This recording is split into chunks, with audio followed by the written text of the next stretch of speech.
যদি করতে চাও তাহলে এক্ষুনি এই বিশ্রী ক্যাটকেটা হলুদ রঙের পাঞ্জাবি পাল্টায় আসো যাও, আর এইসব হলুদ রঙের ফুলমূল এখান থেকে সরাও। হারাও। তাহলে তুমিও চেঞ্জ করে আসো, তুমিও তোমার এই শাড়ির কালার মানে এই শাড়ি চেঞ্জ করে আসো।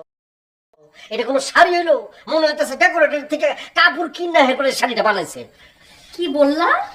মূর্খ কোথাকার, এইটা ডেকোরেটরের কাপড়? হ্যাঁ, কি শোক নাই, গোল হয়ে গেছে নাকি তুমি? এটা আর্জেন্টিনার পতাকার কালার।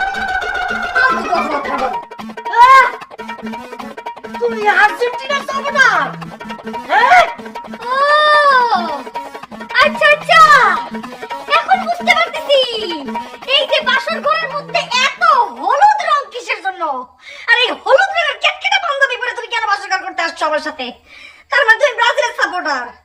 কত করে বাচ্চা তোর আমি বারবার কইছি কালা লুলা বেঙ্গুরা মনে করছে গ্যাস্ট্রিক রোগী, আমাশয় রোগী, মনে কর ক্যান্সার রোগী হোক, তাহলে পাঁচতলে নিয়ে আমি তারপরও আর্জেন্টিনার সাপোর্টার যেন আমার বউ না হয়।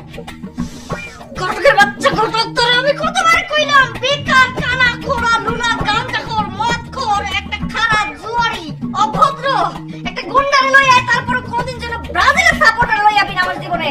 ঘটক রে, আমার কত বড় সর্বনাশ করলি তুই। একটা ব্রাজিলের সাপোর্টার যদি আমার বিয়া দিয়ে দিলি আল্লাহ আল্লাহ, আর কি বল। খালি সকালটা হোক আমি তোরে সেইখানে পাবো, এইখানে তোর আমি খাইছি। ওটা দিয়া এক কোপে মাথাটা কাইটা টুকরা টুকরা কইরা গাঙ্গের জলে ভাসা মন নয় যে বাগানের শিয়াল দিয়া তোরে খাওয়াবো। ঘটকের বাচ্চা ঘটক, তোরে খালি একবার পাই আলো।